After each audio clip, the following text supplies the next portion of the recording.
Hello বাচ্চারা, কেমন আছো সবাই? আশা করি সবাই ভালো আছো। হয়তো অনেক কিছু মনে কোশ্চেন নিয়ে তোমাদের মধ্যে হয়তো দ্বিধায় পড়ে গেছো, যে অনেকেই হয়তো জানো ওই ব্যাপারগুলো সম্পর্কে, আবার অনেকেই জানো না। তো যারা জানো তারা একবার জিনিসটা দেখে নাও যে সঠিকটা জানো কিনা। যারা জানো না তারা একটু দেখো কি জিনিসটা, যেটা হচ্ছে অনেকেই এই কোশ্চেনটা জানতে চায় যে স্যার আমি তো এএনএম করবো, বা স্যার আমি তো জিএনএম করবো, বাট আমি কি আদৌ জব পাবো? বা অনেকে হয়তো স্ট্যান্ডার্ড নার্সিং করবো। এই স্ট্যান্ডার্ড নার্সিংটা স্যার কী জিনিস, সেটা নিয়েও আজকে তোমাদের সঙ্গে আলোচনা করবো যে হোয়াট ইজ স্ট্যান্ডার্ড নার্সিং। তো এগুলো নিয়ে আজকে আমার এই ভিডিও, চলো শুরু করা যাক। এবং এই যে এতগুলো আমি নার্সিং কোর্স করবো, তাতে স্যার আমার কি জব অপরচুনিটি থাকবে বা কীভাবে থাকবে, এই সব কিছু নিয়ে চলো শুরু করা যাক। আমি সুদীপ, তোমাদের জন্য নিয়ে এসেছি নতুন ভিডিও নিয়ে আমার চ্যানেলে বায়োটেরিয়াম। তো চলো শুরু করা যাক। প্রথমত হচ্ছে জানতে হবে আমাদেরকে যে এই এএনএম কোর্স করে আমাদের কি জব হবে। সবাই এএনএম পরীক্ষা দিয়েছো বা হয়তো নেক্সট ইয়ার এক্সাম দিবে, তো জানার অবশ্যই আগ্রহ আছে যে এএনএম করে কি সত্যি জব পাওয়া যাবে। দেখো, এএনএম করে অবশ্যই জব পাওয়া যাবে। এখন জব ভ্যাকেন্সি খুবই এএনএমের জন্য বেরোচ্ছে। এটা যেমন সত্যি, তেমনি এটাও সত্যি এই জব একদিন কিন্তু ফুরিয়ে আসবে। এটা কিন্তু মাথায় নিয়ে নাও। একটা হয় না কলসিতে, যখন তুমি এটা একটা ধরো কলসি, এই যে কলসিতে তুমি যদি আস্তে আস্তে জল ভরতে থাকো না, এই কলসিটা তো একদিন পূরণ হবে। তো এএনএমটাও না হচ্ছে এই কলসি। এই এএনএম হচ্ছে সেই কলসি, যেটা তুমি এখন হয়তো ফাঁকা আছে দেখতে পাচ্ছ, বাট জল তো অলরেডি কেউ না কেউ ভরছে, অর্থাৎ রিক্রুটমেন্ট বা জব হচ্ছে। এবার যারা জব করছে তারা তো আর মানে এখন তো ছেড়ে চলে যাচ্ছে না। তো এই কলসি কিন্তু একদিন ভর্তি হবে, হয়তো সেটা এবছরও হতে পারে, সেটা পরের বছর হতে পারে। এই কলসি যখন ভর্তি হবে তখনই কিন্তু টানাটানিটা পড়বে এএনএমের জন্য, যেটা এখন খুবই মানে এএনএমে পাওয়ার জন্য এখন যাকে বলে মরিয়া, যাকে বলে হয়ে গেছে এখন অনেকেই, ঠিক আছে। এবং যারা 80 উপরে স্কোর করেছে বা 90, তারা তো অবশ্যই এএনএম করবেই, তারা তো আর নিশ্চয় ছেড়ে দেবে না। তার মানে এই যে কলসির ব্যাপারটা বলছি, এই কলসিটা কিন্তু একদিন না একদিন ভর্তি হবে, তখন কিন্তু এএনএমের একটা ক্রাইসিস ঘটবে। এবং তোমাকে এটাও বলে দিই যে এই এএনএম করে না তুমি কি কি করতে পারবে। এএনএম তুমি তো পড়লে, বাট তুমি এরপরে কি জব পাতে পারো। দেখো, হোম হেলথ অ্যাড মানে কি, হোম হেলথ সাইট হতো এটা, সরি, হোম হেলথ সাইট। তার মানে তুমি যখন ধরো কোনো একটা হয় না যে কারোর বাড়িতে ধরো কেউ অসুস্থ রয়েছে, হ্যাঁ, তুমি হয়তো সেখানে গেলে ব্লাড প্রেশার মেপে দিলে, বা কেউ হয়তো ডাক্তারের পরামর্শ নিয়ে গেছে, তোমাকে হয়তো সেখানে একটা বললো যে আপনি আসুন, আপনি এখানে এসে একটু দেখুন ট্রিটমেন্টটা আপনাকে করতে হবে, ঠিক আছে। দেখো, এটা আমি আয়া ঠিক বলবো না, হ্যাঁ, আয়া যেটা হয়তো ভাবছো তোমরা, আয়া ঠিক নয়, আয়ার থেকে একটু উপরে, আয়া নয়, ঠিক আছে, আয়ার থেকে একটু উপরে, মানে আয়ার কাজ অন্যরকম, বাট এটা আয়া নয়, ঠিক আছে। আচ্ছা, এএনএম এর তো এএনএম কাজ আছে, অক্সিলারি নার্স মিডওয়ে তো আছেই। তাছাড়া হচ্ছে মেডিকেল অ্যাসিস্ট্যান্ট, মানে কি, ধরো কোনো একটা সে হতে পারে কোনো গ্রামীণ হসপিটাল হতে পারে, কিংবা কোনো সরকারি হসপিটালের ক্ষেত্রে বলছি, সরকারি যেগুলো, সেখানে তুমি একটা অ্যাসিস্ট্যান্ট হিসেবে কাজ করবে, মানে বিপি মাপার কাজ বলো বা পেশেন্ট দেখা বলো, সেগুলো তুমি করতে পারবে। এটারও তো একদিন পূরণ আছে রে বাবা, আজকে হয়তো খালি আছে, কালকে যে খালি থাকবে তার কি মানে আছে, নাও থাকতে পারে। আর কি, কমিউনিটি হেলথ ওয়ার্কার, মানে কিছু কিছু আমাদের গ্রামীণ হসপিটালে কি হয়, অনেক কিছু আমরা জানি না, অনেক কিছু ইনফেকশন সম্পর্কে আমাদের কোনো ধারণা নেই। এই যে এই এইডস, এইচআইভি, এগুলো সম্পর্কে অনেক গ্রামবাসী আছে যারা জানে না। তো সেই কিছু ডিজিজ মানে রোগ টোগ নিয়ে মানুষকে জানানো, সেটা হচ্ছে এই কমিউনিটি হেলথ ওয়ার্কারের মধ্যে কিন্তু পড়ে।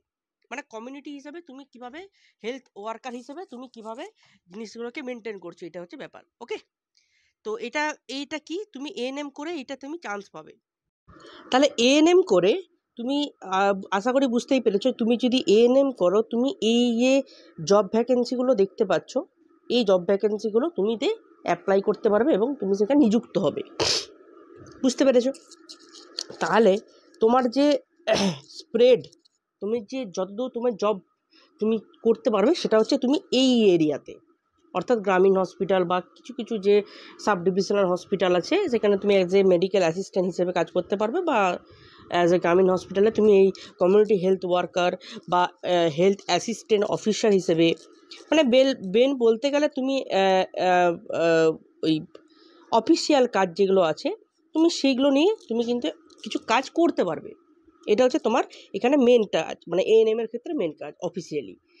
ডিরেক্ট পেশেন্ট হ্যান্ডেলিংটা আমি বলতে পারছি না এই কারণেই, কারণ সব জায়গায় পেশেন্ট হ্যান্ডেলিংটা হয় না। পেশেন্ট হ্যান্ডেলিং মানে তুমি রুগীকে সেবা করা বা রুগীর সঙ্গে কন্ট্যাক্ট হওয়া বা রোগীর সঙ্গে তোমার নিজেকে একটা পরিচিত আর কেমন হতে পারে, কি কন্ডিশন হতে পারে, খারাপ কন্ডিশন হলে এই যে ব্যাপারগুলো সম্পর্কে তুমি হয়তো খুব একটা অবগত নাও হতে পারো। অনেক জায়গায় হয়, অনেক জায়গায় হয় না, মানে ওটা 50-50 চান্স থাকে। তাহলে স্কোপ তুমি মাত্র এই এরিয়ারে, মানে আমি যেটা বলতে চাইছি মেনলি যে তুমি এএনএম করে তোমার যে স্কিল লেভেল, যে হাত বলতে পারো বা স্কিল লেভেল বলতে পারো বা রাস্তা বলতে পারো, সেটা খুবই সংকীর্ণ, খুব ছোট। এবং এখন যেটা পরিস্থিতি, এখন হয়তো অনেকেই এই জায়গাগুলোতে জব নেই যেই কারণে জব হচ্ছে, বাট একদিন কিন্তু এগুলো পূরণ হবে, তখন কিন্তু জবের একটা ক্রাইসিস কিন্তু দেখা যাবে। ওকে, এটা গেল একটা ব্যাপার। এটা এএনএমের ক্ষেত্রে বললাম, আশা করি বুঝতে পেরেছি। এএনএমের ক্ষেত্রে আমি যদি আমরা ছোটোবেলা থেকে শুনি যে সায়েন্সে পড়লে, সায়েন্স ব্যাকগ্রাউন্ড নিয়ে পড়লে তুমি কিন্তু আবার অনেক স্কোপ খুলে যাবে, এরকম একটা কথা শুনতাম না ছোটোবেলায় যখন আমরা ক্লাস 11-12 পড়তাম। ক্লাস 10-এর পরে যখন 11-এ উঠতাম তখন আমরা শুনতাম যে আর্টস নিয়ে পড়লে তার কোনো স্কোপ থাকে না, সায়েন্স নিয়ে পড়লে অনেক স্কোপ খুলে যায়। তো এটা হচ্ছে সেই এএনএমের ক্ষেত্রে কিন্তু সেই স্কোপটা কিন্তু নেই। অনেক জায়গায় তুমি যাওয়ার বা হয়তো বিশেষ করে অন্যান্য মানে আউটসাইডে যাওয়ার কিন্তু তোমার কোনো পসিবিলিটি নেই। শুধুমাত্র তুমি গ্রামীণ এলাকাতেই তুমি বা যেসব সাব ডিভিশনাল হসপিটাল যেগুলো হাইলি ডেভেলপমেন্ট নয়, যেসব জায়গাতে তুমি কিন্তু সেখানে কাজ করতে পারবে। মেনলি তোমার কাজ ওই যে বললাম অফিস হিসেবে কাজ, অফিস ওয়ার্কার হিসেবে, আর ওই কমিউনিটি হেলথ মানে ওই কাগজপত্র নেই বলতে গেলে, মোদ্দা কথা এক কথায় বলতে গেলে। এরপরে আসি জিএনএমের ক্ষেত্রে। আচ্ছা, জিএনএমের ক্ষেত্রে দেখো তুমি কি হতে পারবে, প্রথমে তুমি নার্স এডুকেটর হতে পারবে, মানে কি তুমি টিচার, তুমি প্রথমে তো তুমি টিচার হতে পারবে। ওকে, আচ্ছা, স্টাফ নার্স হতে পারবে, মানে যারা নার্সিং প্রফেশনে যারা অলরেডি গভর্নমেন্ট জব করে স্টাফ নার্স, সেই স্টাফ নার্স হতে পারবে। ক্লিনিক্যাল নার্স স্পেশালিস্ট, মানে কি ক্লিনিক্যাল নার্স স্পেশালিস্ট মানে আমি বলছি, and nursing supervisor in different type of ওটি অ্যান্ড আইটিইউ। মানে কি তুমি যেসব ক্লিনিক্যাল মানে কি যেগুলো ধরো ওটি হয়, যেখানে ক্লিনিক্যাল মানে ওটি বা আইটিইউ যেসব জায়গাগুলোতে আছে, সেই ক্লিনিক্যাল হিসেবে তুমি একটা স্পেশালিস্ট হতে পারবে চাইলে। তুমি হয়তো চাইছো যে আমি কার্ডিয়াকের উপরে হতে চাই, কার্ডিয়াকের উপরে, তাও তুমি হতে পারবে। তুমি চাইছো আমি নিউরোর উপরে হতে চাই কোনো স্পেশালিস্ট, যে তোমাকে যখন কোনো নিউরো ডিপার্টমেন্ট আসবে সেখানে কিন্তু তোমাকে ইনভলভ করবে, তোমাকে চাইবে, ঠিক আছে? তো সেটা তুমি স্পেশালিস্ট চাইলে যে কোনো যে সাবজেক্ট, তুমি হয়তো চাইলে গাইনিতে, তুমি চাইলে গাইনিতেও তুমি স্পেশালিস্ট হতে পারো। তো তুমি যে প্রফেশনে চাইছো সেই প্রফেশনে কিন্তু তুমি স্পেশালিস্ট হতে পারো। এখান থেকে তোমার একটা সুবিধা রয়েছে, তোমার যেটা পছন্দ হচ্ছে, যে লাইনে তোমার যাওয়ার ইচ্ছা আছে তুমি যেতে পারো। এবং সবথেকে মজাদার বিষয় যেটা তুমি ডিরেক্ট কন্ট্যাক্ট করতে পারবে, ঠিক আছে? তুমি ডিরেক্ট কন্ট্যাক্ট করতে পারবে পেশেন্টের সঙ্গে, মানে পেশেন্টের তুমি খেয়াল রাখা থেকে শুরু করে কোনো পেশেন্ট খারাপ হয়ে গেলে কীভাবে ম্যানেজমেন্ট করবে, এই সব ব্যাপারে তোমার কিন্তু একটা ভাস্ট নলেজ কিন্তু থাকবে, যেমন ডাক্তারদের থাকে, কারণ তুমি অলরেডি সেটাকে হ্যান্ডেলিং করছো, তোমার একটা কিন্তু এক্সপিরিয়েন্স থাকবে, আশা করি বুঝতে পেরেছি, ঠিক আছে? যে তোমার কোন জায়গাটাই তুমি অ্যাটাক হবে, মানে পারবে আর কি। ওকে, নেক্সট হচ্ছে কি, দেখো তুমি শুধু তাই নয়, তুমি ওটি এবং আইটিইউর অনেক সময় ওটি আইটিইউতে হেড নার্স থাকে বা যাকে বলা হয় ক্লিনিক্যাল ইনস্ট্রাক্টর। ক্লিনিক্যাল ইনস্ট্রাক্টর মানে যিনি ইনস্ট্রাক্ট করেন, মানে বলে যে এই মানে হিসাবপত্র রাখা থেকে শুরু করে, তাদের কিন্তু হিউজ অ্যামাউন্ট স্যালারি হয়, গভর্নমেন্টের ক্ষেত্রে বলছি এবং প্রাইভেটের ক্ষেত্রেও সেটা। তো সেই জায়গাটাও তুমি কিন্তু জিএনএম থেকে কিন্তু করতে পারবে। তাহলে এক বললাম নার্সিং এডুকেটর, মানে তুমি পড়াতে পারবে, স্টাফ নার্স 2, ক্লিনিক্যাল ইনস্ট্রাক্টর 3, এবং সুপারভাইজার, নার্সিং সুপারভাইজার 4। এবং পরবর্তীকালে তুমি যদি চাও যে এখান থেকে আমি একটু হায়ার স্টাডি করে আরেকটু এগোতে পারি, তুমি জিএনএম থেকে বিএসসি নার্সিংও করতে পারবে, যাকে আমি এখন বললাম কিছুক্ষণ আগে যে স্ট্যান্ডার্ড নার্সিং। স্ট্যান্ডার্ড নার্সিং, মানে এরপরে তুমি চাইলে যে একটু হায়ার নার্সিং করতে পারবে, পিএসসি থেকে তুমি এমএসসি করতে পারবে, এমএসসি থেকে তুমি পিএইচডি করতে পারবে যদি তুমি চাও। তোমার অর্থাৎ তোমার স্কোপটা অনেক উঁচুতে হয়ে যাবে। তুমি যদি বাই চান্স এই পিএইচডি করে নাও, তুমি অ্যাজ এ অ্যাসিস্ট্যান্ট প্রফেসর হিসেবে জয়েন হতে পারবে, নার্সিং সুপার হিসেবে জয়েন হতে পারবে, নার্সিং সুপার। ওকে, তাহলে আশা করি তোমাদেরকে বুঝতে পেরেছি যে জিএনএমের কত বড় স্কোপ রয়েছে। ওকে, আচ্ছা, এটা তো গেল জিএনএমের ক্ষেত্রে। এরপরে তোমাদেরকে আরও কিছু কথা বলি, যে অনেকে হয়তো ভাবছো স্যার আমি কি আদৌ সরকারি কলেজ পাবো? হ্যাঁ, আমার না স্কোর স্যার 40 থেকে 50, আমার স্কোর 40 থেকে 50। আমি কি স্যার আদৌ গভর্নমেন্ট কলেজ পাবো? অনেকেরই কোশ্চেন আছে মাথার মধ্যে।